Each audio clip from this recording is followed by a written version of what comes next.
Hello, welcome to a live stream, and I'm sitting somewhere different to normal. Well, not different to normal, but somewhere I haven't sat for a while. Hang on, this screen looks a bit grubby, so I'm just going to do something I should have done before I started. That's better. Hello. So, what am I going to do today? Well, I'm going to sign off chapter 36. That's the plan. What else have I been doing? Well, yesterday I had...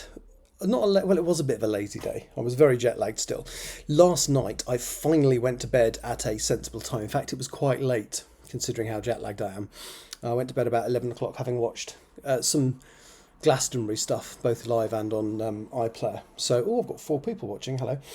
So I watched Charlie XCX live, and I quite like some of her stuff. Clearly, I'm not the target audience for it, but it seemed to be mainly pre-recorded. Even most of her lyrics weren't being sung live. She was singing bits of it, but not all of it. So that was a bit disappointing. I watched bits of Pulp. That was quite good.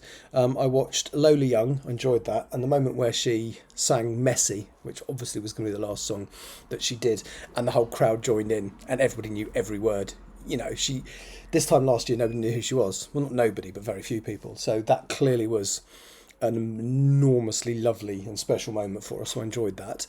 And then this morning I've watched the Scissor Sisters set, which was on at the same time as Charlie XCX. They should have shown Scissor Sisters. I get why they didn't. But so what else have I been doing? I went to a party yesterday, a birthday party. It got a bit complicated. I don't need to talk about that. And then I'm going to give you an update on my Magic Lego collection. So I have another classic space Lego set arrived yesterday. So this is part of the light and sound range. So although it's not obvious, that big block there is actually a battery compartment, and you can actually make noises. Now I need to go and buy one of the batteries, but this is quite a cool model, and again you can see little Lego man in his cockpit, flight deck, whatever you want to call it. So I'm getting quite close now to having all of the sets in the classic Lego range, which is quite cool. But anyway, that's not what I'm here to waffle on about. I'm going to go straight into chapter 36 of Empress of the Trees. As usual, if anybody wants to... Wrong site. If anybody wants to follow me on social media, you can look at my website, but I haven't updated it since January, so that's something I need to do this week. You can look at my social media, and one of the elements of my social media is a Discord server. And normally I've been quite good at remembering to load Discord before I start, but I forgot today. But if you would like to, so you can send me messages the normal way through Twitch. But if you would like to actually interact with me live, in voice, go to my Discord server. At the bottom there is a set of voice channels called Twitch Streams Chat, and that noise you're about to hear means that the Twitch Streams live voice channel is open. So if you want to come and talk to me, you can, bearing in mind it will be on this live stream if you do so. That's basically it. I will give you a quick précis of what the book I'm writing is about. It's called Empress of the Trees. It's an ecological thriller in which the trees are not very happy. Well, trees talk to each other. That's an established sort of fact. Oh, I just pressed the wrong button on my screen. I don't know what I'm doing. Yeah, they kind of talk to each other. So it's in this book, it's a kind of what if the trees all are talking to each other, and what if what they're saying is we don't like what humanity is doing to the atmosphere and to the planet, so we're going to give them an ultimatum: sort it out, humanity, otherwise we'll stop breathing for 2 years. We'll survive, you won't. And this is very close to the end of the story now. So the chapter I'm going to edit is chapter 36 out of 43. It's quite close to the end. I just need a bookmark or something, actually. I usually use a bookmark as I read through this. I'm just going to go and grab one. I'm not sitting in my normal spot today. Also, I'm just going to send a quick test text to make sure that the text thing is working. So now, but what I've been doing, rather than just send test, I've been Googling lyrics by a band that I quite like. So let's just quickly find those lyrics.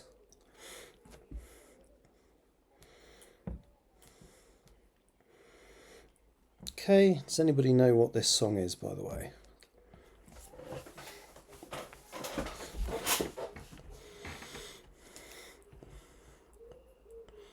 It hasn't split them up into lines, but yes, so the text thing is definitely working.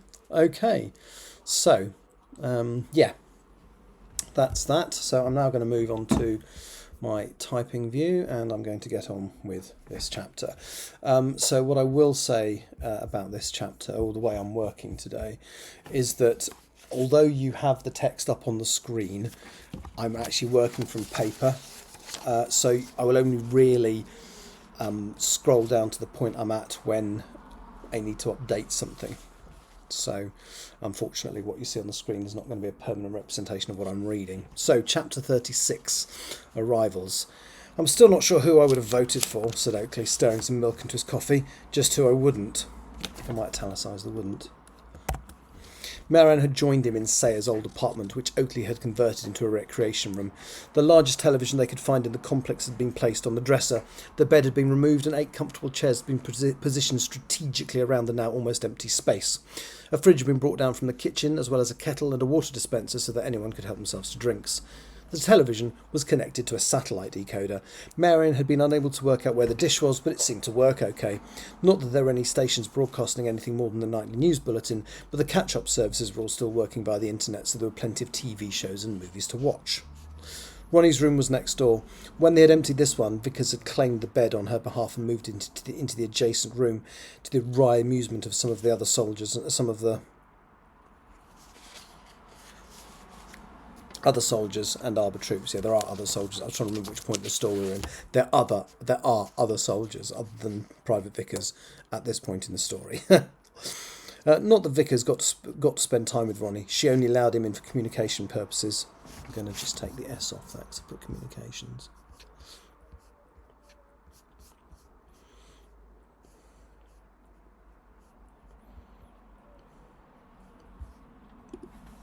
And to deliver food and drink.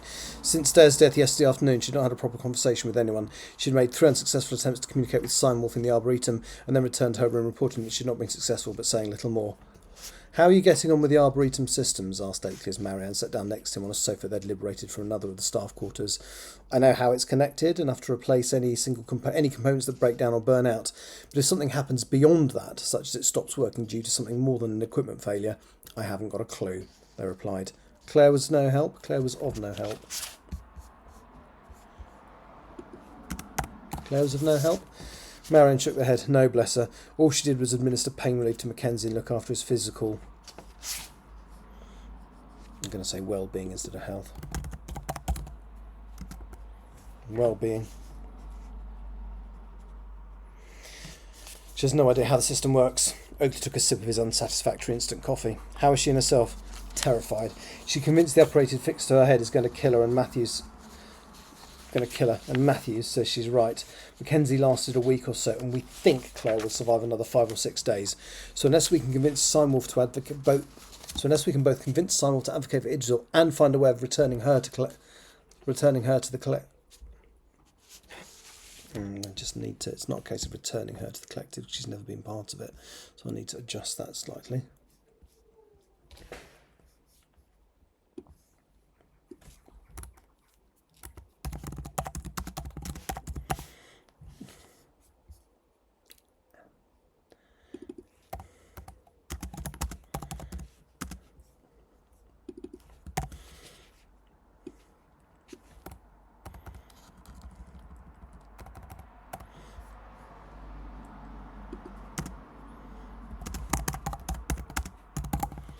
So unless we can both convince someone to evoke a vigil and then get Claire, that's probably a better way of putting that, Claire, into a suitable tree, she will die.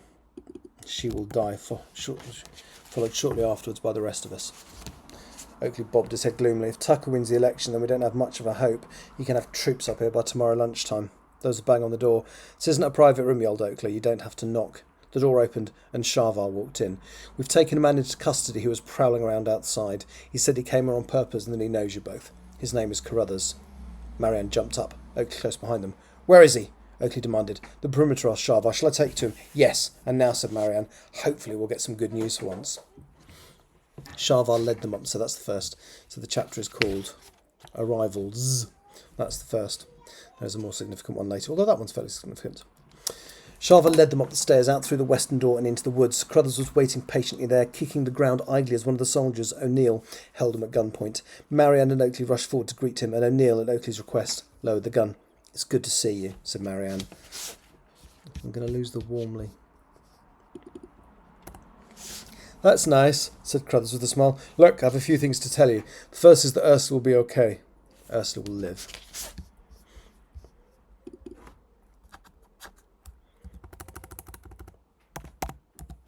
She interfaced just before the bullets did damage that could...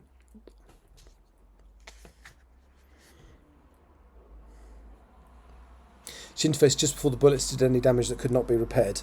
Oakley looked relieved. We knew she was at least well enough to communicate our predicament, but I'm glad she wasn't mortally wounded.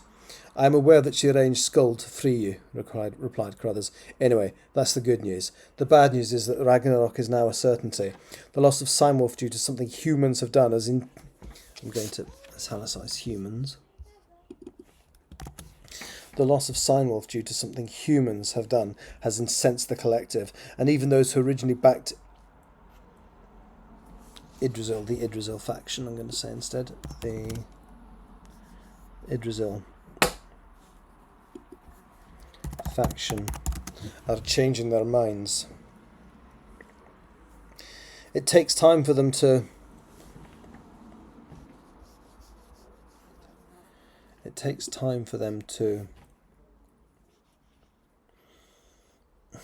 ask. I don't like...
Survey.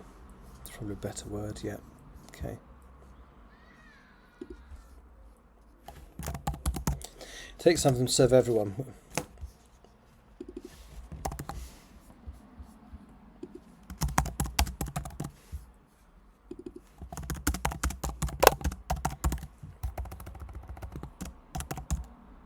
It takes time for them to survey all of their kind, but they're currently doing just that. Ragnarok will have a majority shortly, at which point the trees will stop producing oxygen immediately. Oakley scratched his chin. Sinewolf is alive and well, just trapped in a tree that's been isolated from their, I'm going to say network, not community.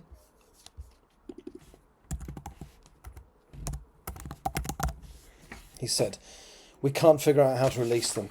Carl Tucker tricked Sinewolf into producing a new super sugar, but the side effects like the mycelium and the arboretum have been destroyed, so we cannot reconnect to the tree that way.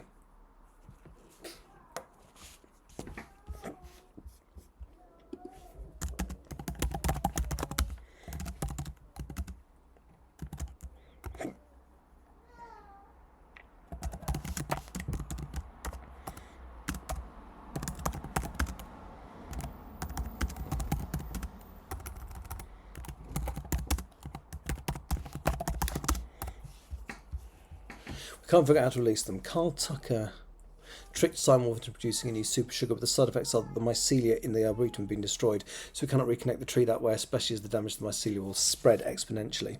Simon won't respond when we try to talk to them, either through Ronnie or using the process Carl Tucker built this facility for. In short, we don't know how we can return Simon to their people. Marion looked annoyed. Also, Ronnie killed the scientist who understood how the communications process works. Communication process. They snapped.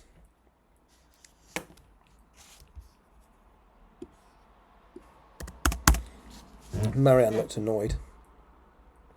Also, Ronnie killed the scientist who understood how the communication process works. They snapped. No, it were in cold-blooded revenge for the death of her friend Danny, I might add. Crothers shook his head. Whatever. Why she did it is irrelevant for the moment. We are where we are. He looked back down at his feet. What about Mackenzie? Do we know what happened to him? Marianne nodded and allowed themselves a tiny smile. Tucker kidnapped him to use as the conduit for communicating with Steinwolf here in the Arboretum. He's here. He's all right. Relief crossed Crothers' lined face. Kind of. The equipment that was attached to him to enable Steinwolf to talk through him almost killed him. Steinwolf was going to let him die, said Marianne softly. But Marianne convinced Steinwolf to save him, continued Oakley, or at least to stay his execution. We think we've persuaded them we are not all savage killers who have no regard for the planet or its atmosphere, or our own rules of conduct, which they found to be important. I'm going to lose the for some reason.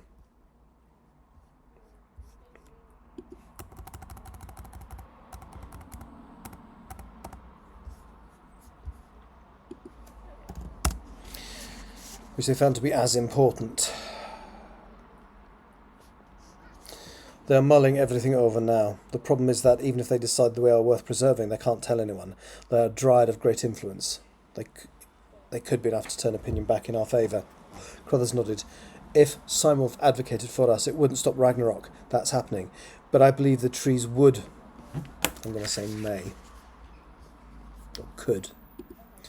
Trees could revert to Idrisil's plan and allow designated survivors. How does the communications process in this arboretum work? Simulf transfers into the body connected to the tree and uses that form to talk, said Marianne. Then you have someone to replace Mackenzie? Asked Crothers. Yes, said Marianne. The connection is physically intrusive and Claire, the new host, will only live for a few more days. Does Simulf inhabit this host or merely use it as a mouthpiece? We think Simulf inhabits the person, said Oakley. Temporarily.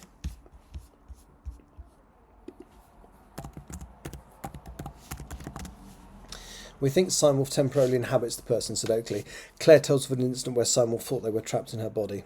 Excellent, said Crothers, clapping and making a kneel jump. Then the answer is quite simple. We ask Simulf to transfer into Claire and walk her over to a tree that is connected to the network. We've thought of that, said Marianne. Claire is Yakunda, so the selected tree should be able to take her in and allow Simulf back into the collective. But Simulf won't talk to us. Ronnie has tried, repeatedly. We've even reconnected Claire. Nothing happened. Simulf won't play. We shall see about that, snapped Crothers. Take me to the Arboretum. I'll give that bloody tree spirit what's what. There's a time factor as well, explained Oakley. Carl Tucker will be Prime Minister by the morning. That's not good. Oakley nodded.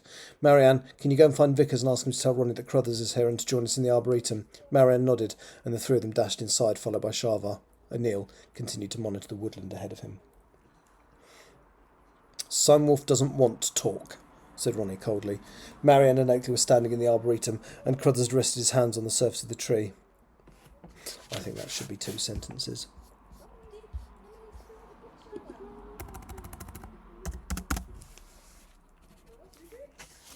Sharvar was standing at the open metal door, and none of the Arbor troops was on sentry duty outside.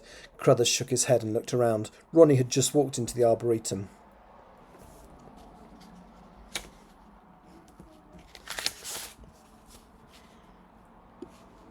Believe me, I've tried. Vickers had followed in and was standing at the door with Sharvar. Crothers shook his head. Not hard enough. Simulf can't ignore us forever. They'll talk when they're good and ready, stated Ronnie. Crothers looked angry. We don't have much time. You think I don't know that? Snapped Ronnie. We think we have an idea, said Oakley. Marianne, can you explain? Marianne looked at Ronnie coldly. We think we can transfer Simulf into Claire fully and walk her out to another tree, one that's part of the collective. What? And hope that Simulf has switched sides? Said Ronnie with more than a hint of sarcasm. You saw what happened. Marianne could very well have convinced them that some of us are worth saving. Oakley shrugged his shoulders. So we have to try. The anger and defensiveness that obscured Ronnie's natural expression faded somewhat. Sorry, you're right.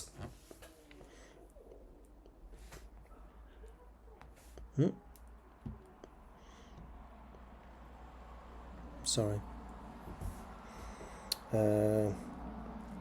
Just lost my spot.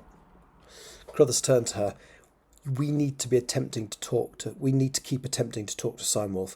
We can start together, then take it in shifts. There should be someone here at all times. We have until Tucker can get his men up here, which is probably going to be tomorrow. If he can retake this facility, then it's all over, and we're as good as dead. Then it's over, and we are all as good as dead.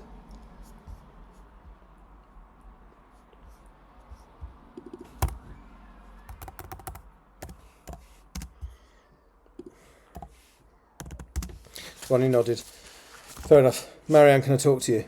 Marianne would not meet her gaze. No. Please. Marianne stood the ground. I'm not sure of anything to say that I want to hear. Ronnie nodded, but her eyes had turned red. Please, she said. Marianne took a step back. I think you have enough to do now. Let's lose them maybe later. She's throwing her a bone that she doesn't want to. I think you have enough to do now. I'm sorry. For murdering Sayers? Ronnie looked deeply ashamed and looked down. Yes. Then you admit that's what it was? Deliberate, cold-blooded murder? Oakley interjected. This isn't the time or the place, Marianne. Ronnie raised her hand. Wait, they're right. Tucker had killed Denny and I saw red. I haven't stopped thinking about it, she said as she began to cry. I didn't take the gun intending to kill him. I just needed Clayton to believe that I would. This isn't getting us anywhere, said Crothers angrily. We're all on the same side here. Ronnie isn't a fucking Saint Marianne. She's a creature constructed for this job, but she's also a person that can make the same errors of judgment that we all can. Look at me. I let Mackenzie down. We all know I did.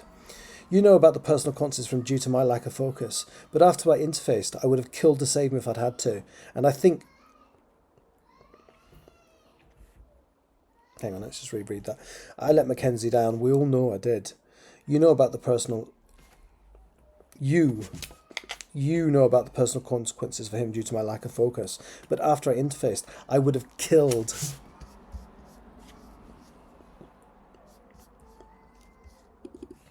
To save him if I'd had to. And I think you would. I think you would too, wouldn't you? Marianne looked at him stony-faced. Well, wouldn't you? Maybe, admitted Marianne quietly. Then don't bloody well judge Ronnie here. She watched her friend die, she reacted. It wasn't pleasant, but she's human. She made a mistake. It would have been very useful to have Sayers here now, but he's gone. We can't change that. But we do know that we need to save...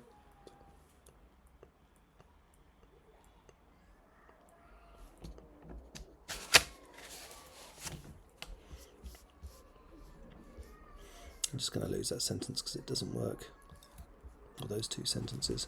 It would be very useful to have Sayers here now, but he's gone. We can't change that. So kiss and make up, or whatever you lot do these days. So kiss and make up, or whatever you lot... So kiss and make up, or whatever you lot do these days.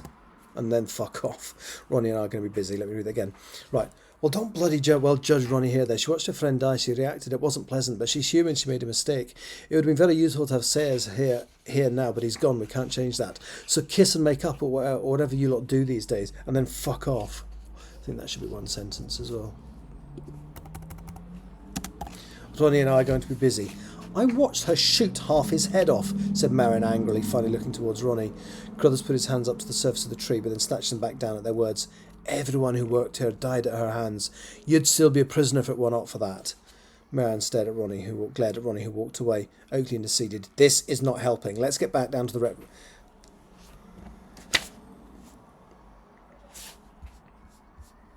I'm going to make that more of a command. This is not helping. Get back to the rec room. Get back down. Let's lose the down. Get down. Marianne glared at Ronnie, who looked away. Oakley interceded. This is not helping. Get back to the rec room, Marianne. Sharvar Vickers, keep us up to date with any developments. Yes, sir, replied Vickers. Oakley dragged Marianne from the room. Ronnie wiped her eyes dry, and then she and Crothers placed their hands on the surface of the tree. Rather a lot of people were crammed into the rec room that evening. The government were allowing the media to cover the results of the general election live on television. They had been permitted to send journalists up to the various counts in most constituencies, and as a result, election day had started to feel like the most normal day the people of the United Kingdom had experienced for several weeks. As usual, the Daily News Bulletin was transmitted at 6 in the evening and repeated at 10 o'clock that night. I'm just going to take out an and.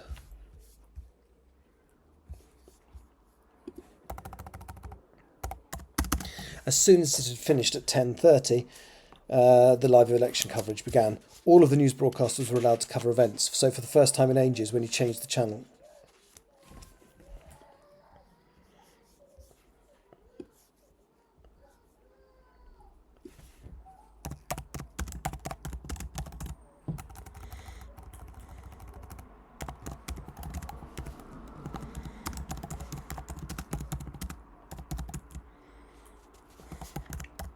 All you were allowed to cover events, so for the first time in ages it was worth changing the channel. Oakley had settled into the seat in front of the television. Marianne and several of the soldiers were also in the room. Of Ronnie's original protection team, there was only Baines. O'Neill was on duty outside. Vickers had spent all of the day looking after Ronnie and probably could have asked for some rest, but he would never think to do that. He was upstairs now at the door of the Arboretum as Ronnie and Carruthers did their best to communicate with Simorph. They'd been trying for several hours and had no success. They had agreed that eventually one of them would take a break, leaving the other to continue, but neither had wanted to be the first to stop trying. Claire came into the room just as the broadcast was about to start. Her shaved head and metallic crown made some of the soldiers uncomfortable, and the presence of so many men made her feel extremely anxious. Let me go. Italicise the her. Made her feel extremely anxious.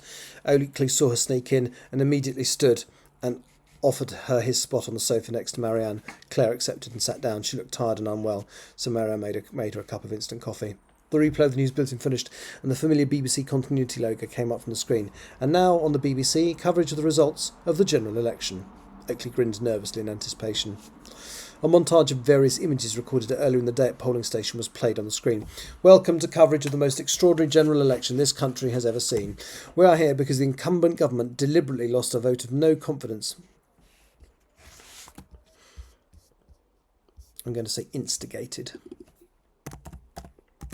rather than lost. We're here today because the incumbent government deliberately instigated a vote of no confidence that they initiated themselves after weeks of chaos brought on by the sudden announcement of radical environmental policies that have destroyed industries and disrupted millions of lives. Similar policies have been put in place in many countries in the world, and eventually the acting Prime Minister Derek Cockle-Wright claimed this was happening because pressure was being put on every government to immediately reduce carbon emissions. He implied that the demands were made by trees themselves.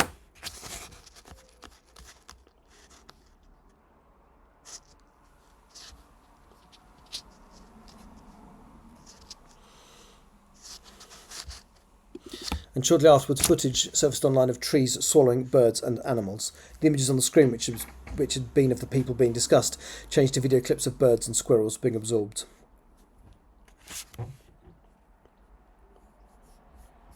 I don't need to say by trees. These radical policies have caused mass protests across the world and led to incidents such as the now notorious Washington and Parliament Square massacres. Most internet services and even text messaging have been temporarily banned to prevent people from organising themselves on a mass scale. Industries such as air transport and petrochemical have been decimated. Before the news blackout, suicide rates had increased by over 10,000%. The Prime Minister implementing these policies appeared to step down, but we were eventually told that she'd been murdered on the night that she lost the vote of no confidence.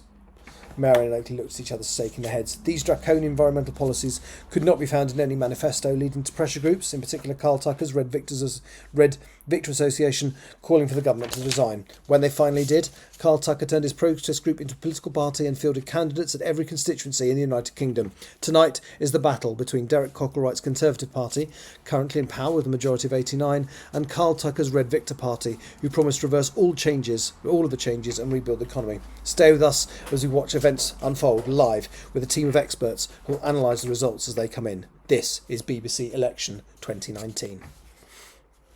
The title sequence came on, complete with colourful graphics and bombastic music. When it was over, the image changed to that of two studio presenters. Welcome to the coverage of this most unexpected general election, one of them said. Usually we would have been trying to bring the result of the exit poll as soon as polling stations closed half an hour ago, but the restrictions placed on the movement of pollsters were not removed in time to allow us to conduct one. So we are in new territory tonight. The primary indication that we will get of where the country has voted will be when that first result comes in. As usual, several constituencies are battling to be the first to declare, but that first result is not expected until after midnight. Oh, Oak looked irritated. They're going to have to fill time by speculating for at least an hour and a half. I can't be bothered to watch that. He looked at his watch. I'll be back around midnight. What are you going to do, Marianne? I'll sit here, watch the news and keep Claire company, replied Marianne. Claire had her eyes closed.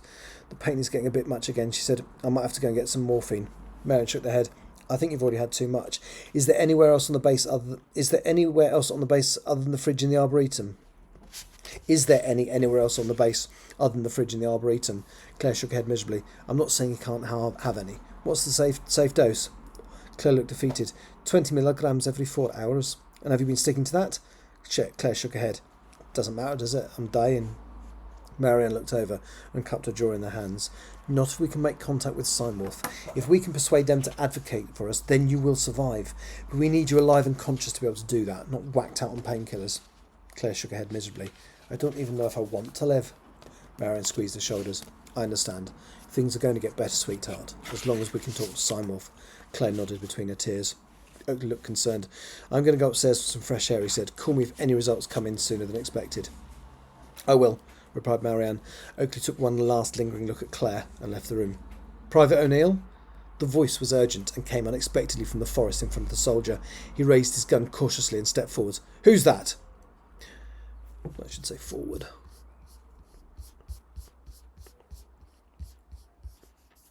Who's that? O'Neill was sure that he recognised the voice. Lance Corporal Barrera. The man stepped out from between a pair of trees, looking around him to see if there was anybody else nearby. O'Neill smiled. Good to see you, sir.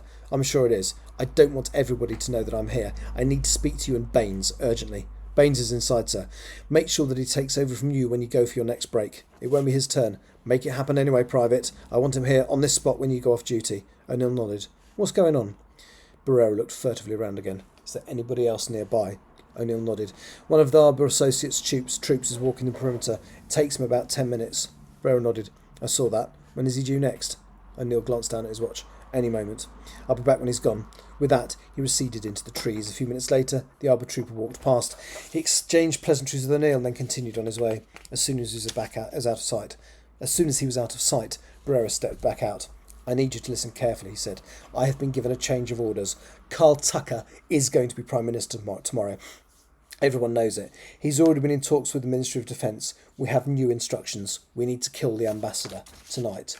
O'Neill frowned. I thought we were supposed to look after her, even if the government were to change and new issues were ordered. Barrera nodded. That's what we were told. But if we do that, Private, we'll be hunted men.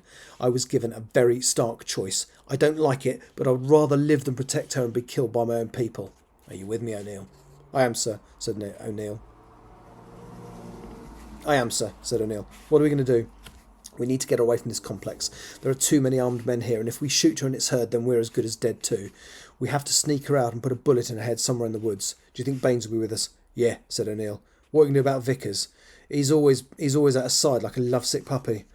Barrera shook his head. He's a good lad. I'd rather not kill him, but if we have to, then we have to. You need to incapacitate him before we take her. An animal made a noise in the undergrowth. Both men looked anxiously around them, and then Barrera continued. Can you swap over early? Pretend you're feeling ill and get Baines to cover for you? I should be able to, sir. Do you know where the ambassador is now? In the Arboretum with Carruthers. They've both been there for hours. And now? No, they'll know who Carruthers is. In the Arboretum with Carruthers. They've both been in there for hours. One of them will need a break shortly. Then here is what I want you to do. Swap with Baines so I can brief him. Then stick to her like glue. As soon as she goes for a break, get her out here. The trees will muffle the sound, so we can get her half a mile away. Even though they'll hear the shot, they won't know exactly where it came from. I've transport waiting by the road, so when it's done we can ditch the body and then get out of here. I don't like this. I mean, I'll do it, but I don't like it. Barrera gave a sad smile. I agree with you, O'Neill. She's a brave kid, but unfortunately, it's us or her. Are you going to be the one that... Yes, said Barrera. It'll be quick. She won't know it's coming. Very good, sir. I'll wait in the trees. When the sentry comes round again, arrange that swap. Sir, said O'Neill. With that, Barrera stepped back into the shadows of the trees. O'Neill glanced at his watch and waited for the sentry to appear. As midnight... I need something to drink, so bear with me. I'm just literally going to go and get a flask of water to sip at. It might take a couple of seconds because it's a smart flask and I need to calibrate it because I haven't used it for a while. So I'm just going to need my phone for that. Hang on a second, sorry.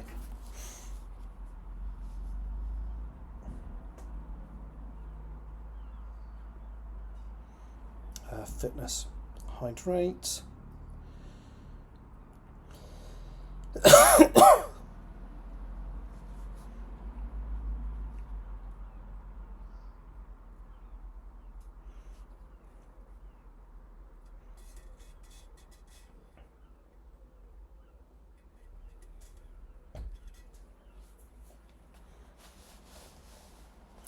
Firmware update available? No, I'll do it later.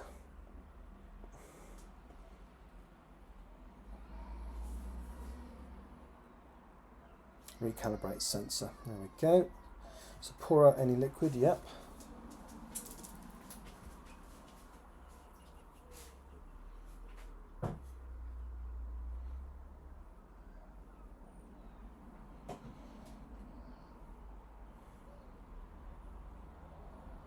Bear with me, please, caller.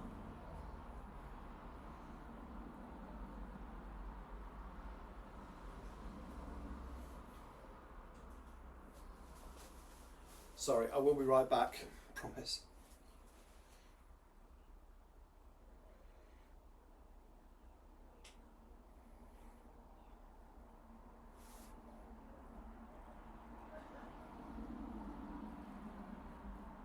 Okay, it's doing something unexpected, which is annoying. Oh no, it's done. It's done that bit, right. So I'm going to fill it.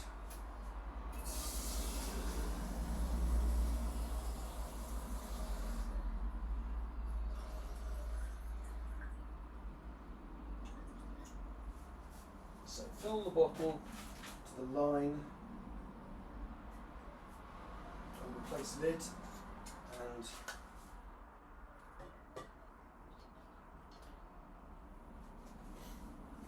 so all it does is it's a smart bottle, so it weighs every time you take a drink. It weighs the bottle, so it knows how much you've had to drink.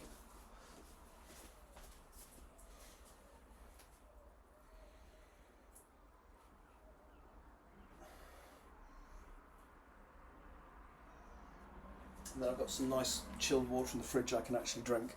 Bear with me, sorry. Come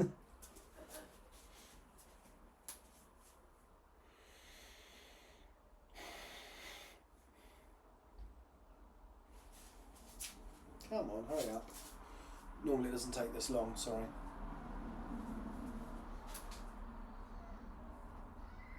Okay, it's done.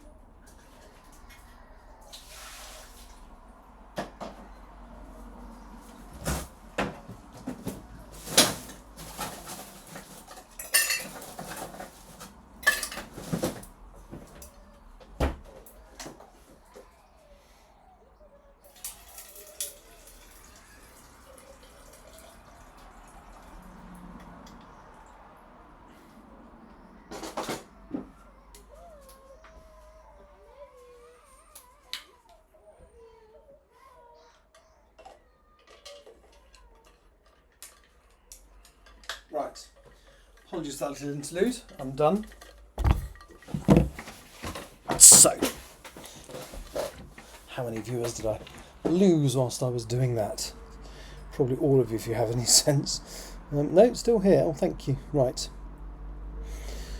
As midnight approached, Oakley walked back down the stairs to the recreation room, walking past Sayer's workshop as he did so.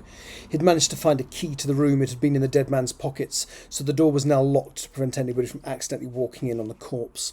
He'd just spent over an hour up in the Arboretum dome with Carruthers and Ronnie. They had made repeated attempts to communicate with Steinwolf, but none of them had been successful. Ronnie looked tired and ready to have a sleep. Both Carruthers and Oakley tried to convince her that it would be a good idea for her to have a break, but she stubbornly refused to do so. Even O'Neill, who had followed Oakley up from the rec room, had attempted to convince her that having a rest would be a sensible thing to do. Oakley walked into the room. There were a few... I'm just going to say the rec room, just because...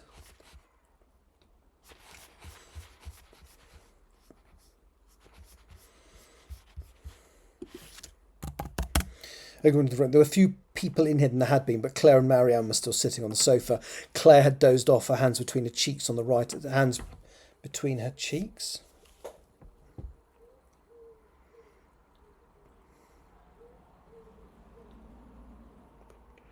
Her cheeks between her hands makes more sense, doesn't it?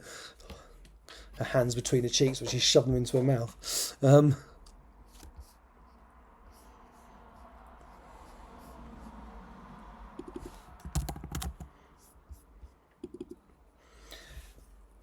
Oh no, her hands between her cheeks. Oh, that makes sense. Between her cheeks and the right arm of the sofa. Oakley looked down at Marianne. Any news? They think Sunderland are going to be the first count to get a result in, replied Marianne. As usual, it's a race between them and Blythe Valley. They have been saying for the last 10 minutes that a result is imminent. Oakley pulled up a chair and placed it next to where Marianne was sitting. What have they talked about in the last hour or so? They've had various ministers and opposition party members on. They've even had a chat with Carl Tucker via telephone. He's shooting down the M6 as we speak so that he can be at his count in Uckfield. It's interesting he chose to stand in Derek Cockle-Wright's constituency. Oakley moved uncomfortably around in his chair and then got up and put the kettle on. It had recently boiled, so he quickly made himself a cup of tea and turned to his seat. The presenter on the screen, who was busy interviewing a polling expert in the studio, interrupted him, and we've been told that Sunderland South are about to declare. The candidates are all lined up on the stage, and the returning officer is walking up the steps. Oakley looked across at Marianne. Are you nervous? He asked. I'm terrified, admitted Marianne. Usually these new fringe parties don't stand a chance, but Tucker's is the only party promising to reverse all of the changes the government have made. If he wins, I don't know what we're going to do. I'm going to have a sip of my water now. It's such a cool flask, this.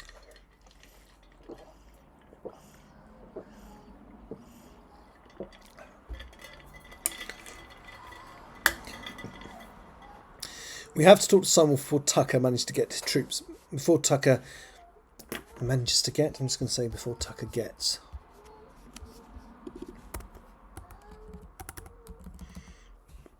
We have to talk to someone before Tucker gets troops up here, declared Oakley. Marianne shook their head, and their eyes reddened somewhat. Oakley leaned across and hugged them, and they gave him an appreciative but melancholy smile. As they had been speaking, the returning officer had moved on to the centre of the stage and started speaking. The total number of votes cast for each candidate is as follows. Brent Collingwood, Green Party, 78 votes. Marianne frowned. They usually get a couple of thousand. A backlash against what's been happening? Oakley nodded. Oliver Davidson, Liberal Democrats, 793. Marianne winced. That's low as well. Mary Foster, Conservative Party, 3,407. A slight cheer could be heard from the back of the crowd. Ian Whitcomb, Independent, 49. A louder cheer, albeit from fewer people, greeted this result. Gavin McBride, Labour Party, 8,711. Marianne closed their eyes. There are about 75,000 people in each constituency, they stated. The Red Victors are the only ones that haven't been called. Even if the turnout was as low as 50%, which is unlikely, the Red Vicars are going to have almost twice as many votes as the nearest candidate.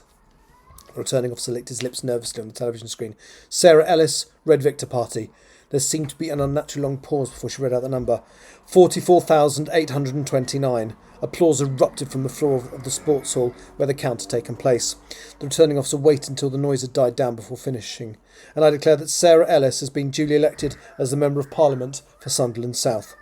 Both Oakley and Marianne were staring at the screen, looking stunned. Marianne's face had reddened, and Oakley's mouth was wide open. He closed it and realised that he was sweating. Fucking hell, was all he could think to say. I thought they might win the seat, but that majority is off the scale, said Marianne. I'm going to italicise might. The image on the screen showed the various candidates walking across to Sarah Ellis, an elegant-looking middle-aged woman in a red dress, and congratulating her. One of the presenters in the studio started talking over the footage. So that is our first result of the night and the first indication of how things are going to go.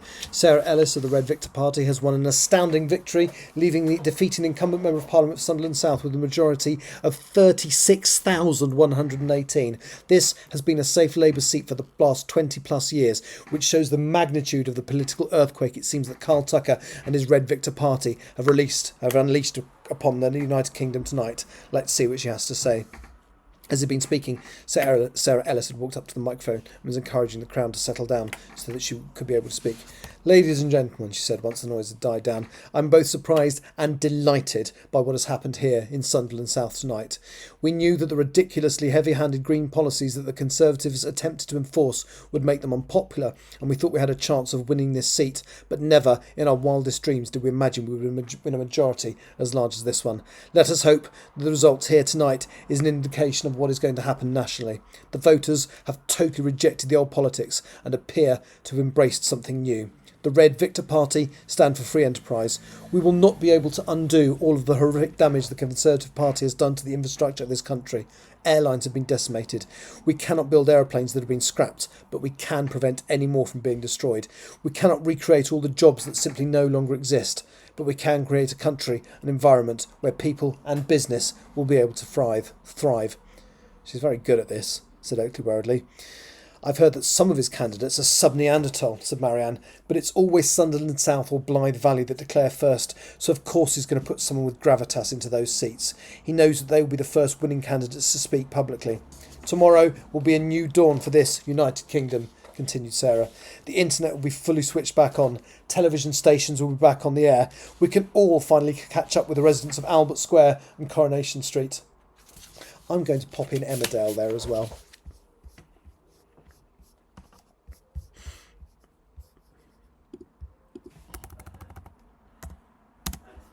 Hello, how are you?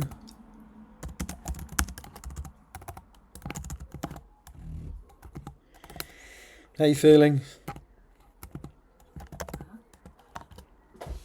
Tomorrow will be a new dawn. Feeling better than yesterday. That's good. That doesn't necessarily mean better, but it means... It doesn't mean you feel completely better, but it feels... Yeah, I know what I'm saying. Yes, that's what I was trying to say. Oh, I don't know what my... Why? Oh, hang on, I'm just going to have to mute things. Because for some reason the Doctor Who theme tune is playing in the background and I don't know why. I'm just going to mute things, hang on, because that's a copyright infringement.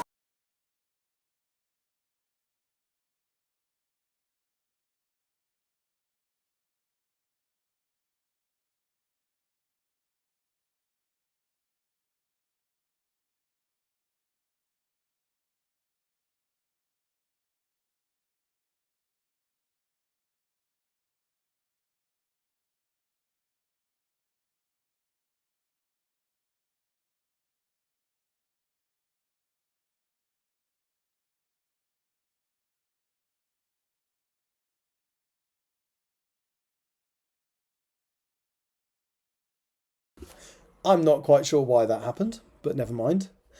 I have got some... I got rid of my Amazon smart speakers and I replaced them with Apple HomePods, which wonderful sound quality and much better. However, I think he must have done, yes. It must have heard something and thought, and something I said must have sounded like a command for it to play something, which is a bit worrying. But yeah. And also my control unit has just crashed over here, so I'm just going to reset that and then we shall crack on. Right, yeah, that seems to be working. The Doctor did indeed drop in. So let's get back to that view. Tomorrow will be a new dawn for this United Kingdom, continued Sarah. The internet will be fully switched back on. Television stations will be back on the air. We can all finally catch up with the residents of Albert Square, Coronation Street and Emmerdale. I can't wait. On a serious note, though, if the Red Victor Party are lucky enough to form the new government tomorrow, then the hard work to repair the damage done by the current administration begins in earnest. Thank you, the voters of Sunderland South, for putting your trust in me. I will not let you down, either as your constituency MP or, hopefully, as a member of your new government. Thank you. Sarah stepped back to rapturous applause from the room. Oakley shook his head, drained his cup of tea, and then went to the kettle to pour himself a coffee instead. It was going to be a long night. Are you feeling well enough to do any writing, or still not yet?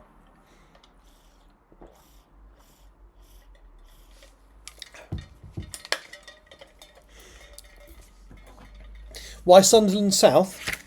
Because if you watch the election coverage, every year Sunderland South is one of the first two constituencies to declare. It's either them or Blythe Valley. So, yes, this is the first result that's come in, so it's Sunderland South. I do like my politics. They have a little race basically. There's 2 or 3 of them. Oh, okay. Well, hopefully you'll be feeling a bit. Hopefully you're feeling a bit more up to it. Where's that going to be on then?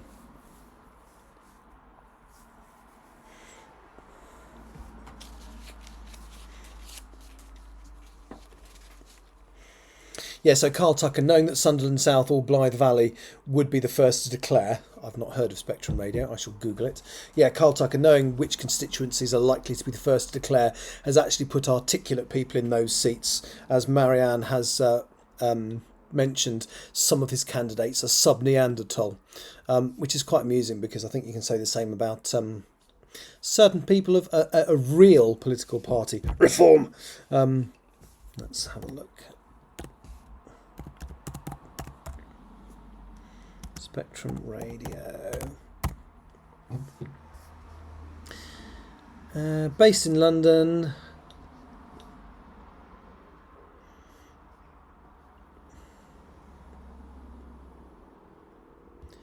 Is that the same as Spectrum FM or is that something different?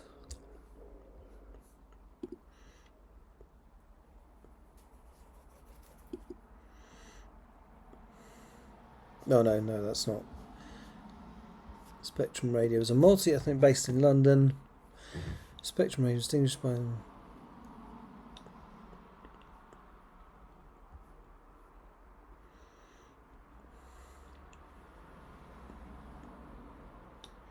Oh, okay. So it's actually it's not just an online radio station; it's an actual radio station. That's pretty cool. What time is that, if you don't mind me asking? Assuming I'm looking at the... Right, I'll just listen to Spectrum Radio.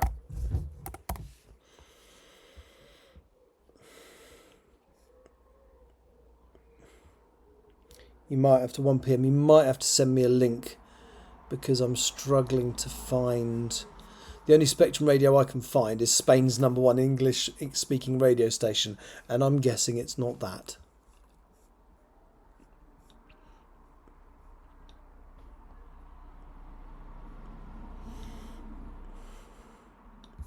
Anyway.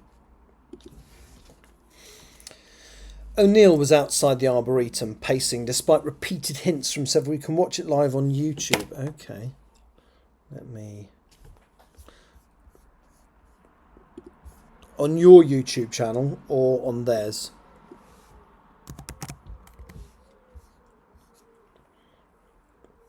Presumably theirs. Let's see if I can find it. Ah, right. I think that was one of the ones that I found a link to.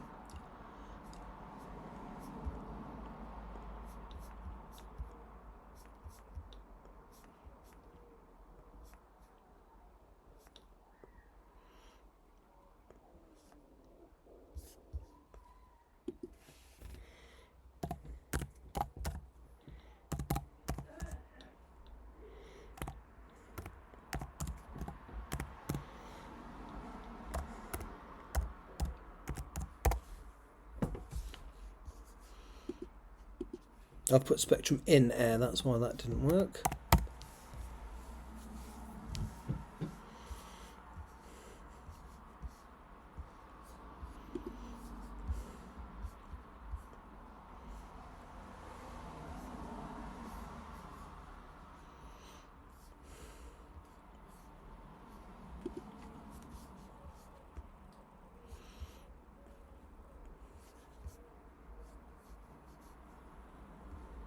It's Sunday today, isn't it? So you will be on interviewed by, does Rosemary Calder sound right?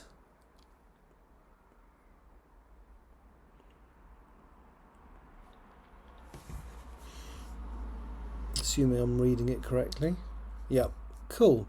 Okay. Hey Siri, set alarm for 12:55 p.m. I've set your alarm for 12:55. Thank you.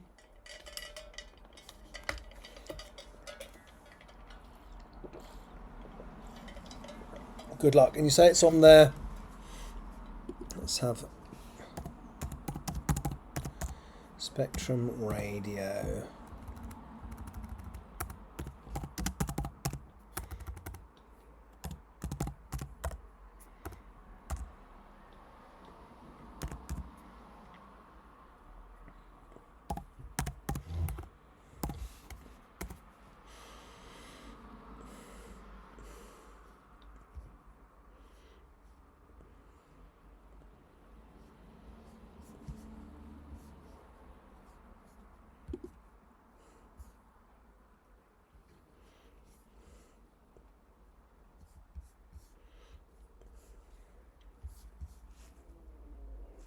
Sorry, anyway. O'Neill was outside the Arboretum, pacing. Despite repeated hints from several people that she might feel better after a rest, Ronnie was refusing to leave the dome. And let me just...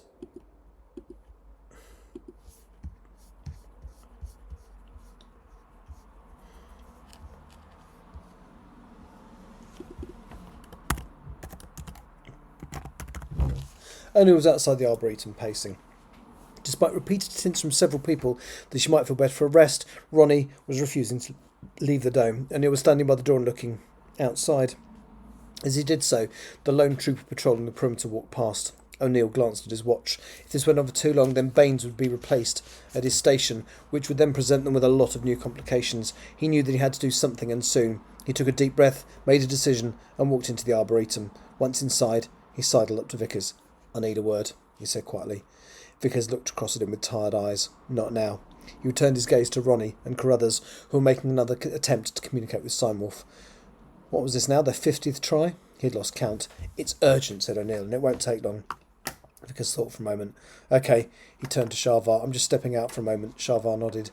Vickers and O'Neill walked through the short corridor to the main building. O'Neill indicated the eastern exit, and the pair stepped outside. O'Neill knew that he had about 10 minutes before the perimeter patrol came past again. He also knew that whatever he was about to do, he was not quite sure what that was yet. It had to happen in the trees opposite. It was important that Vickers, dead or otherwise, was not found by the patrol. O'Neill walked the 20 steps into the trees, beckoning Vickers to follow.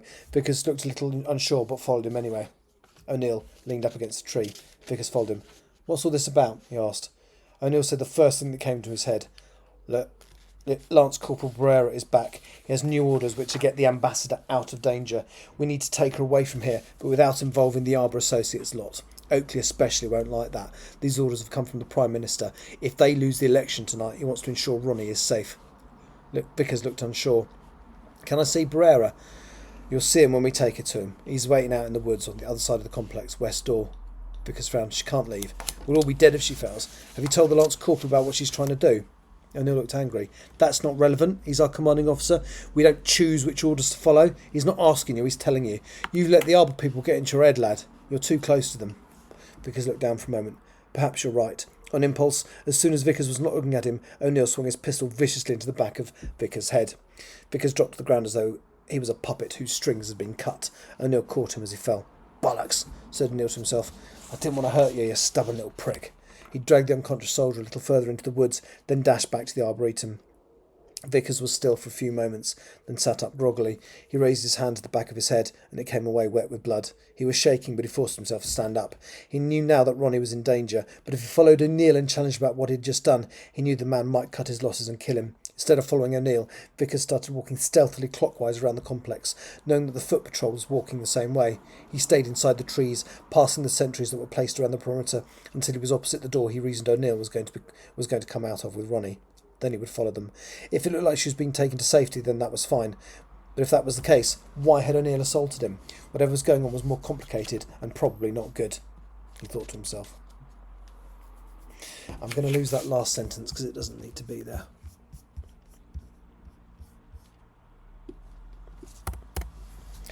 Moments later, the west door opened and O'Neill walked out, Ronnie in front of him. "Stay really quiet," hissed O'Neill. "The others don't know he's here yet." "Why all this cloak and dagger crap?" said Ronnie loudly. O'Neill shook his head and pulled his gun on her. "This is for your protection, Madam Ambassador," he said. "Your friends don't have your best interests at heart. We do." He pulled her towards him by the arm and pointed the gun towards her. Make no noise or sudden movements. He's just through the trees." "What about the sentry? Won't he wonder what the heck is going on?" A figure stepped out of the shadows. You mean me, Mum? It was Baines. I'm with them. We need to get you out of here, to safety. Vickers kept silent, watching and listening. What were they up to? He decided to follow them until either... There's a typo there. Until either matters reached a head or he had decided on a plan of action. Brewer stepped out from behind the tree a few moments later. He smiled warmly at Ronnie. I'm so pleased that you're okay. I've been worried. Where have you been? Asked Ronnie suspiciously. When you were taken, I followed discreetly, but I soon realised that by myself there would be nothing I could do to help you. I walked to the nearest village, took half a day, and I got myself picked up. I told everyone what was going on. I even had a conversation with the Prime Minister. We felt we had two choices. A frontal assault, which was rejected because we were concerned Tucker would have the hostages killed, meaning you. So it was decided to try and break you out. As we're on the way, we found out they'd managed to take control of the situation, but the Prime Minister still feels you're not safe here. Ronnie frowned. He's in regular contact with Gordon Oakley. Why not just tell him? Broshuk said. I don't know, Mum. I was just told to get you out of here. I'm in the middle of something important, so I can't. A lot of lives depend on what I'm doing. I'm going to lose that last sentence again. Broshuk said, I'm sorry, but orders are orders, Mum. I am the ambassador. You are here to protect me. You will do as I say. My orders are to get you to safety any way that I have to, in spite of you if necessary, although I hope it won't be. Oh, this is ridiculous, snapped Ronnie. She turned to head back to the Arboretum, but Baines and O'Neill were blocking away. She tried to walk around them, but Baines raised his gun. Ronnie turned angrily to Barrera. And what's to stop me screwing my head off to attract attention? Barrera raised his weapon. I wouldn't try that. Now, let's get you away. Say nothing. Walk in a straight line. Don't get too close to any of the trees. We won't shoot to kill, but believe me, a bullet in the arm or leg really hurts. You don't want to find out the hard way. Walk ahead with me. Baines and O'Neill will keep you covered from behind, so please don't try anything. He gestured with his gun deeper into the woods. Ronnie stepped forward, seething with anger. Vickers followed at a discreet distance, trying to make as little noise as he could. He realised that he was at a crossroads. He was going to be faced with a choice soon. Protect Ron and risk being killed by his former colleagues, or join them to preserve his own skin. He crept carefully after them, knowing fully that he had already made up his mind.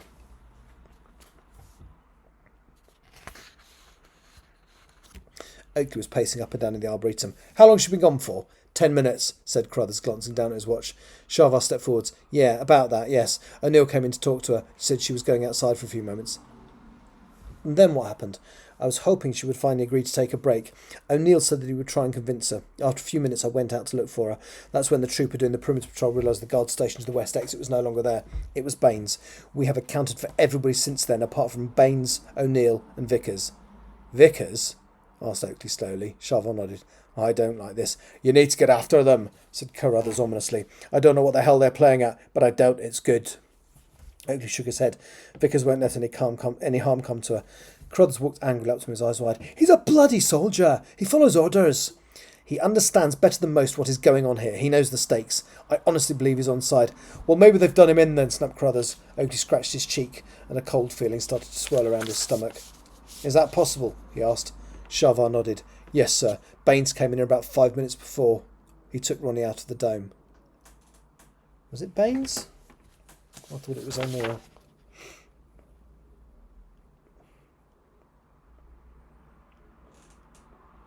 It was O'Neill. So I just need to change that.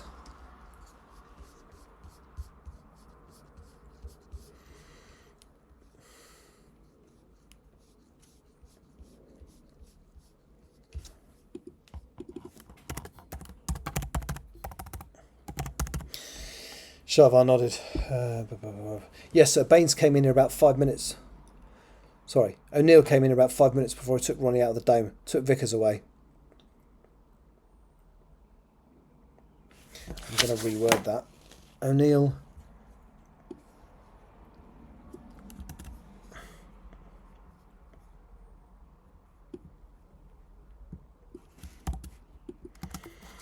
O'Neill took Vickers away about 5 minutes before he left with Ronnie. That's better. Sharvar nodded. Yes, sir. O'Neill took Vickers away about 5 minutes before he left with Ronnie. Told us he thought the lad had been on duty too long, trying to told us he thought the lad had been on duty too long and convinced him to take a short break. Then he told us he was going to do the same with her.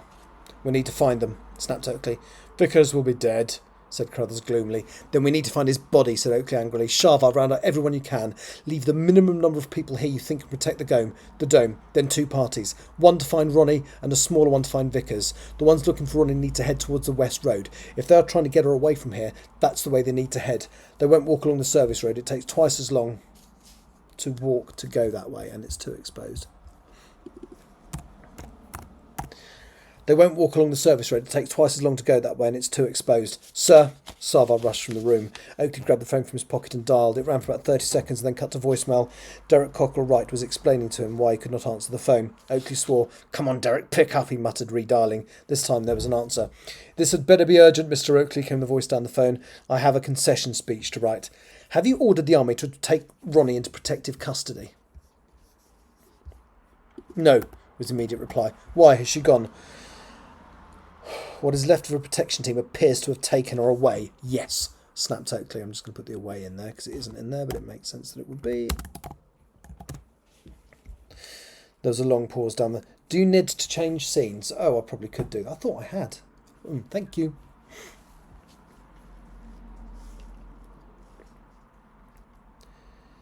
Have you ordered the army to take Ronnie into protective custody? No, was the immediate reply. Why? Has she gone?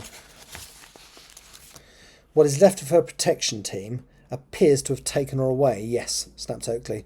There was a long pause down the line. Ah, we may have a problem there. You do realise that the result of this vote is a foregone conclusion, don't you? Carl Tuck will be taking the keys to number 10 in the morning. It had occurred to me, said Oakley. Why? In the interest of national security, I've allowed Carl Tucker to attend 2 recent Cobra meetings. He met various people, including the head of the armed forces. Oakley started to feel numb. So it's possible they're already following his instructions. National security, old boy. Sometimes it's more important than party politics. Oakley shook his head. A prickling sensation started to cover his body.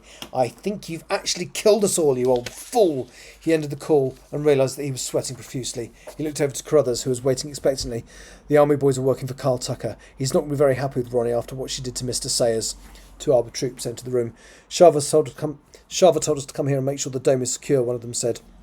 Oakley ran to the telephone on the desk and called down to the rec room. Marianne, get everyone up to the dome. We think the army contingent has gone rogue and taken Ronnie. There was a pause. Yes, Adrian has gone too. We don't know if he's part of it or they've killed him. We're about to go out looking for him, leaving a minimum presence up here.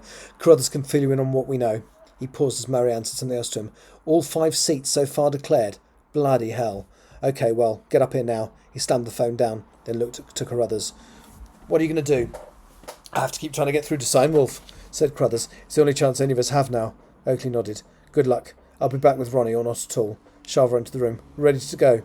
Then let's go. Good luck, Mr. Carruthers. Aye, to you too, said the old man before pressing his hand back onto the surface of the tree. Ronnie stopped walking. Breyer stopped too and looked back at her. We need to keep going. Not until you explain something to me. Not until you explain something to me. We don't have time, snapped Brera. I'm not moving from this spot until you explain exactly what is happening. If Adrian was here, then I might be a little more trusting, but he's not, which is suspicious. What's going on? Brera shook his head, then glared at her. All right, then, you bossy little bitch. I was given a clear order by the new head of our armed forces to deal with you. Ronnie froze. Tucker, you mean? He hasn't won the election yet. Oh, but he will. Cockrell Wright has all but conceded.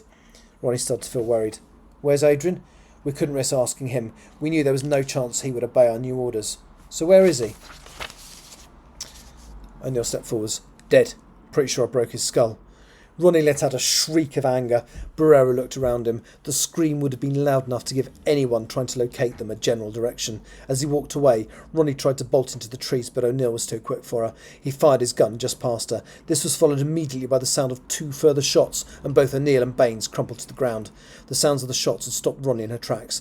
Barrera grabbed her by the hair and dragged her towards him. He put his arm around her neck and squeezed so that her eyes bulged. He placed the gun to her temple. He placed the gun at her temple to her temple.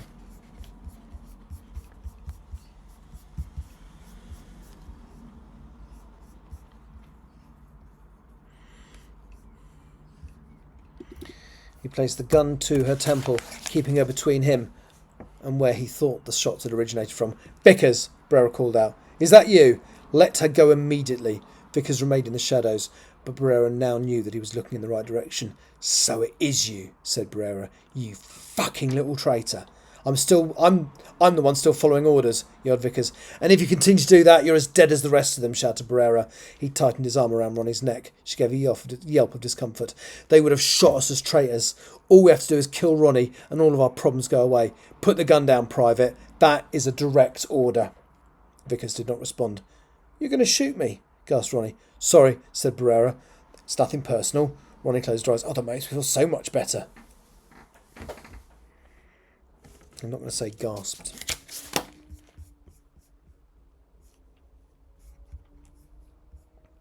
Said. Oh, that makes me feel so much better, she said. I'll give you to the count of 3, shouted Vickers. Release her. Or what? You'll murder your superior officer? I'd rather not have to, sir. Please let her go. It's her or me, yelled Barrera. Just make sure your aim is accurate, Vickers. You don't want me to accidentally blow her pretty little face off, and you'd better hope I don't have time to squeeze my finger on my way down. 1, screamed Vickers. Barrera pulled Ronnie to him. He released her neck and used his other arm to squeeze her body to his, the side of his face crushed up against the side of hers. He transferred the gun to his other hand and pushed it into her mouth, pointing upwards to the roof of her mouth. I'm going to put, to avoid the repetition in mouth, I'm going to pushed it between her lips. Pointing upwards towards the roof of her mouth. Ronnie closed her eyes. 2, said Vickers, then pulled the trigger. The bullet went straight into Barrera's forehead, and he lurched backwards. The gun went off in his dying hand, but it had fallen away from Ronnie's head, and the bullet bounced harmlessly into a tree. Vickers leapt forwards and put 3 more bullets into Barrera, 1 into his head and the others into his heart. Ronnie stood still, her eyes closed. Vickers rushed over to her, checked that O'Neill and Baines were dead, then rested his hand on her shoulder. You're safe, miss. Ronnie opened her eyes and looked at him in terror. Are they? Dead, replied Vickers. Sorry. Ronnie rushed over to him and threw her arms around him. She closed her eyes and a wave of panic crashed over her. Vickers... Hang on.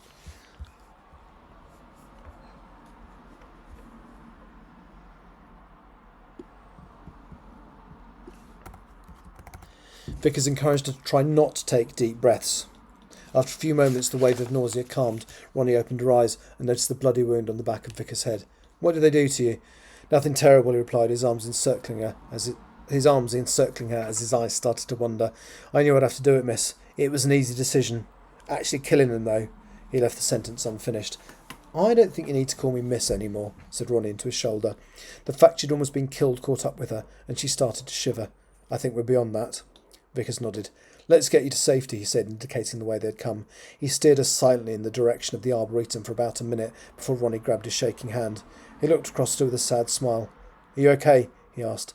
I am now, she replied. Are you? Vickers looked behind them in the direction of the 3 dead men. I will be. He turned back to find her lips pressed against his and her hands tugging at the buttons of his uniform. He relaxed and his hands, suddenly steady, moved towards the top of her jeans. With an urgency that neither of them had ever experienced before, they lowered themselves to the forest floor. Oh, they're shagging. Dirty bastards.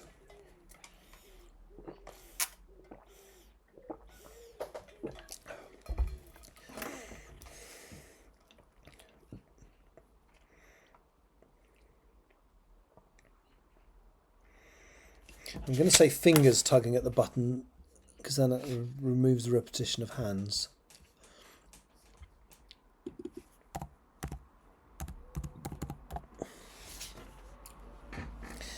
The sounds of the gunshots had ricocheted through the woods. Oakley, Sharvart and the rest of the Arbor troop stopped for a moment. Oakley paled and retched onto the ground. At least we know we're going the right way, said Sharvart.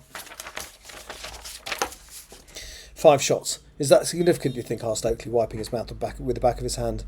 Oakley shook his head. I'd rather not speculate, sir. It was nearby, though. A couple of 100 metres? He looked to the rest of his men. Fan out. Radio silence until we find them. The men separated, all walking forward, spreading out to cover as much ground as possible. Sharvart stalked ahead carefully, his gun pointing forwards, with Oakley just behind him. For the next few minutes, they moved silently through the trees. The night was cold, and the moon was out above the treetops. Occasionally, moonbeams negotiated their way through the foliage above them and hit the forest floor. Sharvart found the first 2 bodies.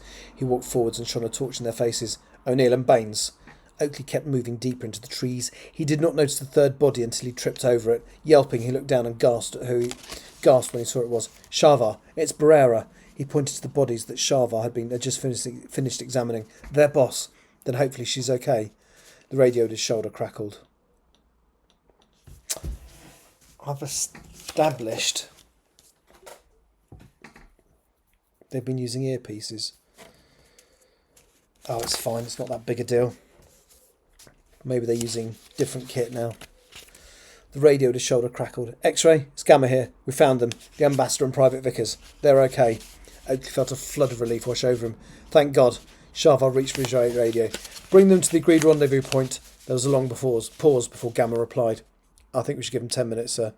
Sharvar shook his head and was about to reply when Oakley's hand rested on his shoulder. I think we owe them that much at the very least. Sharvar smiled and replied into his handset. Okay, keep an eye on them. Not too close on I mind. And we'll go back when they're ready. Oakley looked back down at the body of Lance Corporal Barrera.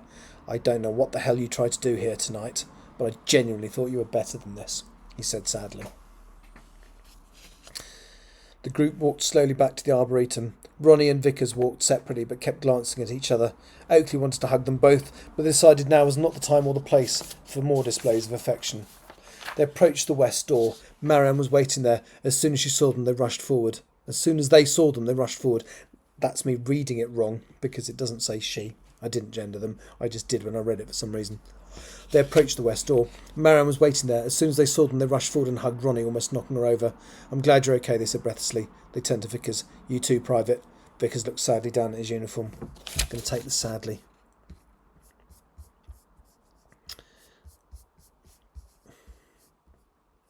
Vickers looked down at his uniform. Don't call me that, he said quietly.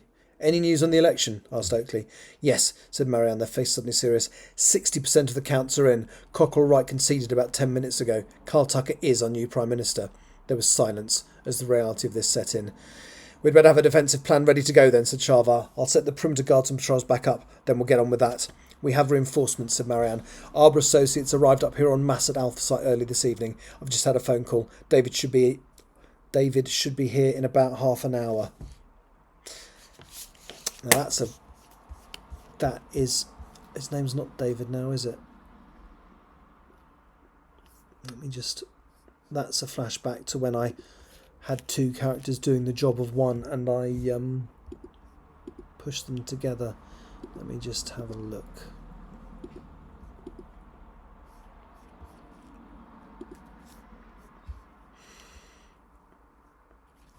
Oliver Shaw. Should be here in about half an hour. Oakley let out a sigh of relief.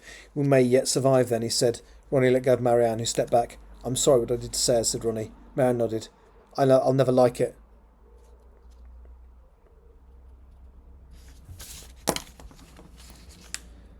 I'll never like it, but I'll get over it, I think. But I'll get over it. I'll never like it, but I'll get over it. Vickers stepped forward. His face was pale. I don't know what I did either, but I didn't have a choice. Ronnie grabbed his shaking hand and looked directly at Marianne. Barrera, O'Neill and Baines are dead. Marianne looked surprised. Barrera? Ronnie nodded. We need to get Adrian's Headwind looked at. Let's get inside and I will tell you what happened. Right. So that's quite, again, a momentous chapter. So it resolves what happened to Lance Corporal Barrera. It's given us an election result. It's had Carruthers returning. Yeah. Quite a lot going on there. So let me export that to a Word document. You're flying through it. Yeah, there's only 7 chapters left after this.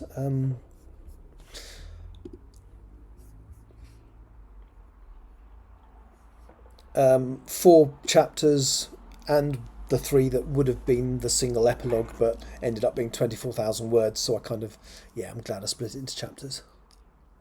It would have been about 70 plus pages otherwise as an epilogue, which given the size of the book sort of isn't too bad, but I do think it was better broken up into chunks. I did consider calling it Epilogue Part 1, Epilogue Part 2 and Epilogue Part 3, but that just seemed unnecessarily overcomplicated, so...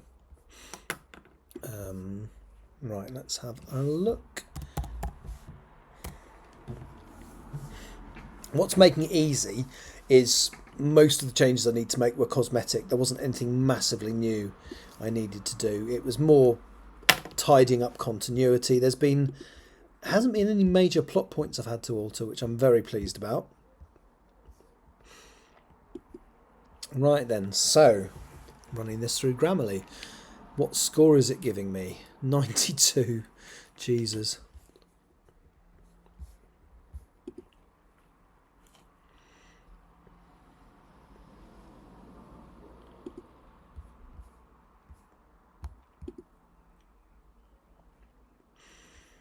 It should be had, that's absolutely true.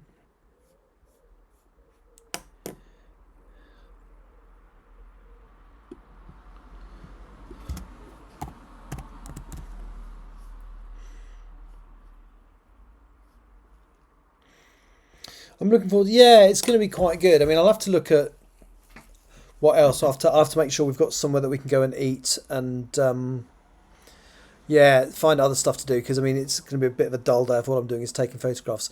I can't remember. Did we agree that I would meet you at Longbuckby Station? Did we talk about that in the past? I have a vague memory of you saying you'd never been there before.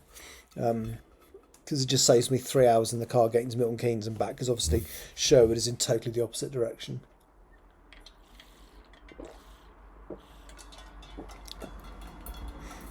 Would that be okay?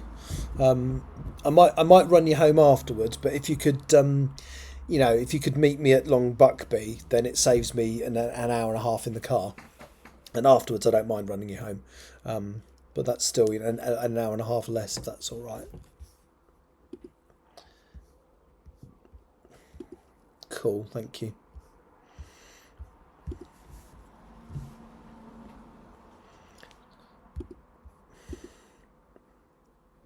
Ooh, well-being is 2 words. Who knew?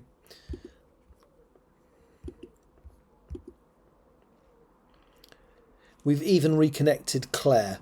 Not reconnected with. That shows the... Yeah, if you've been inside for a while. Well, I'm trying to work out what I've got on coming up whilst I'm off, because I've got nothing for the next few days. I actually slept properly last night, so I stayed up and watched some of the Glastonbury stuff on the TV, and I was about 11 o'clock by the time I went to bed, which actually I tried to go to bed about 10 or half 10, so that was a bit later, and I slept fairly quickly till about 7, so that feels like a normal night's sleep, which was quite nice. And leaving all the rooms with air blowing through them actually made that room quite cool, so I could cope with that. So I will probably stick to my thought of moving into that as my main room.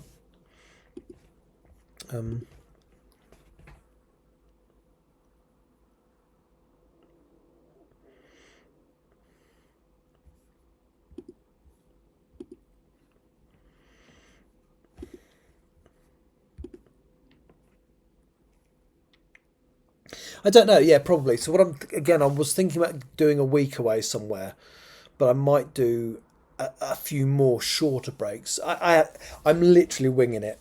I'm making it up as I go along, so I will do something. It'll just depend what appeals to me on the day, to be honest.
Possibly. Why? Is Whitby sort of something you'd quite like to do, or that kind of area? I'll think about that.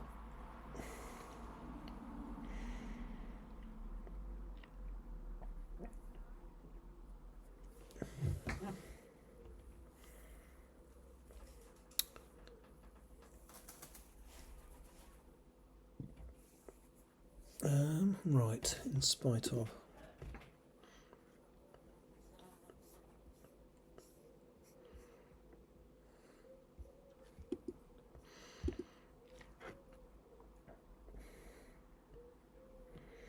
Okay, well, I haven't decided if I'll definitely, but I need to start looking at when as well, because like, yeah,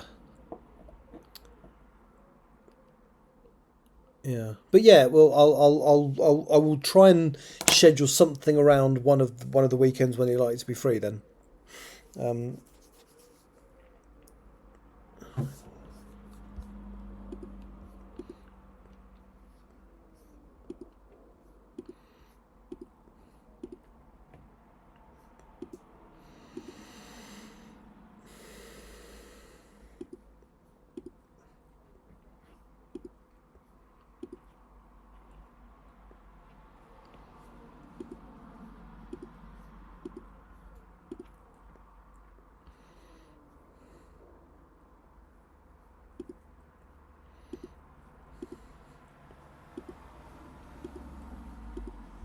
yay!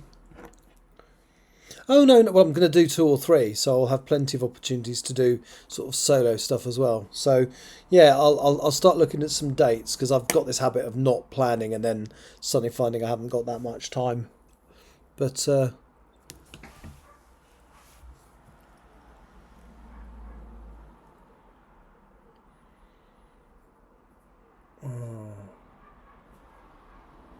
I'm mulling now, as you can tell from the mulling expression on my face.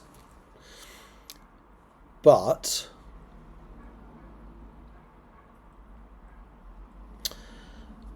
what about maybe doing that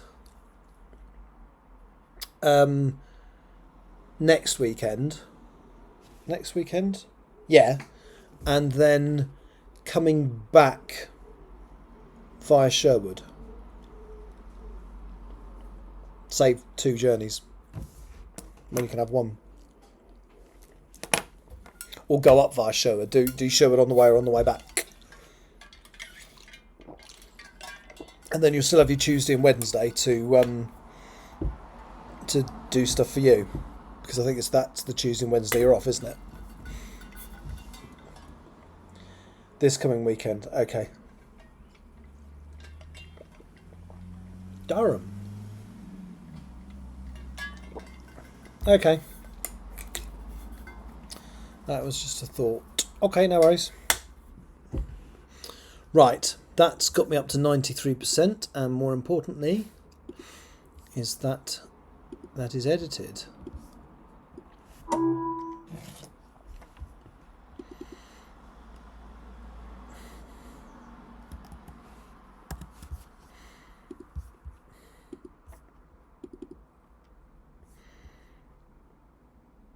What am I doing?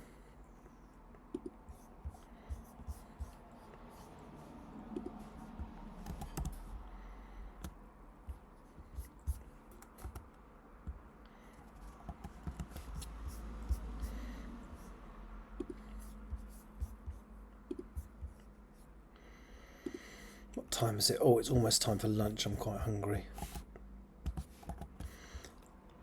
I'm trying to eat more sensibly whilst I'm off as well.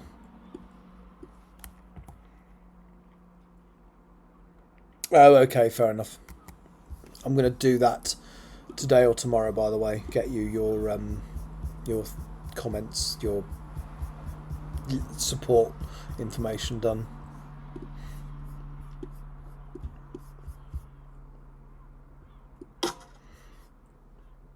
Okay. Right.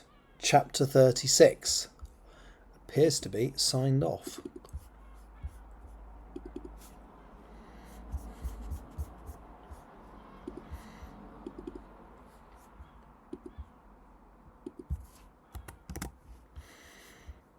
Wow. So, God, quite close to reading the chapter of death. The happy chapter of death. Yeah. No, that's fine.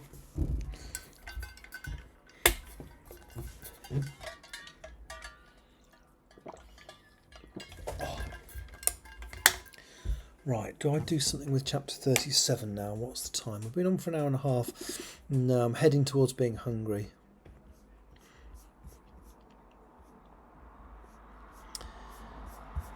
Chapter 21, I think. Is this the one where they actually managed to get through to Simewolf?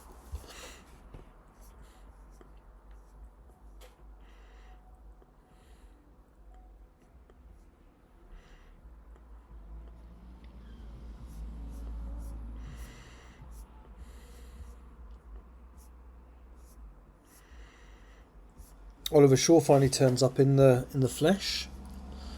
Let's just have a look.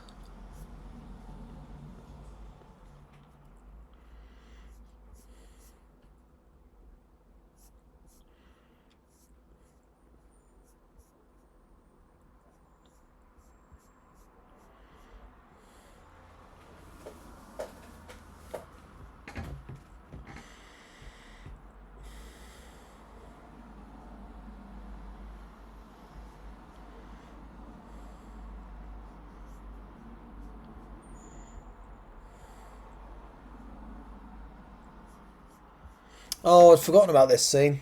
That's going to make me emotional when I read that.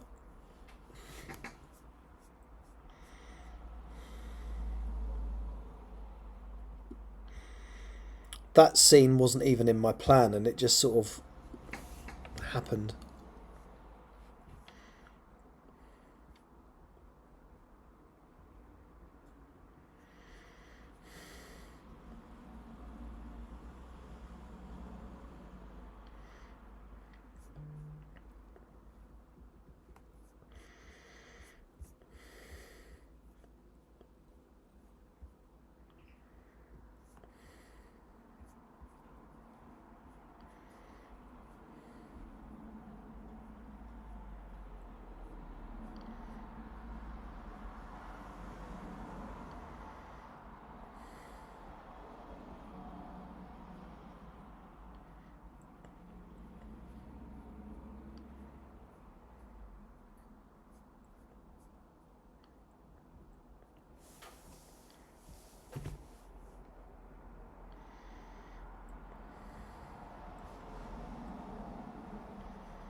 Right, that line needs to go.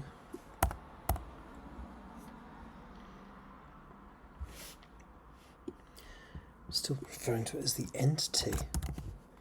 How odd.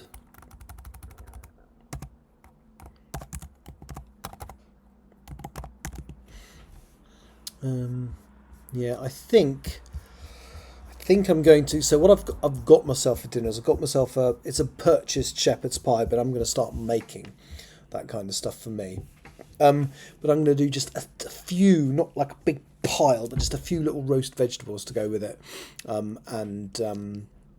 Yeah, so some parsnips, potatoes, and yeah, so it's just going to be rather pleasant actually. So that's what I'm going to do. I'm going to make myself some dinner. That's chapter 36 signed off though. I'm now 6 ahead of where I would be. Yeah, it's going to be pleasant. So yeah, I've got 7 chapters left to edit, and I think there's a very, very good chance that that I'll get this chapter 37. What the fuck?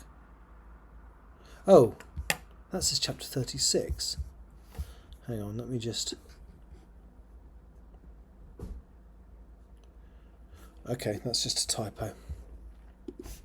It is the right chapter. Swearing. Yeah, so I'm going to go and prep all of that.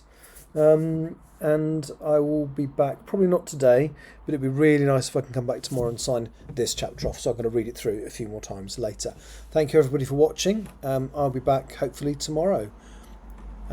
Follow me, and if you want to know when I'm on, turn those notifications on. Take care. Thank you. Especially thank you, Bow Street Society. I think you're the only person I've really interacted with on here today, but I know there are other people watching. Well, there's quite a lot of other people watching actually. Shall I raid out?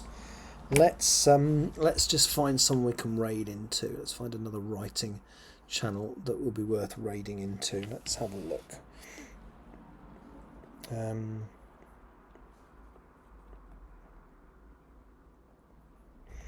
What's the button? Stream manager. No, that's that. That's not it. What's the raid button look like? Oh, there we go. Looks like that, doesn't it? So, who have we got?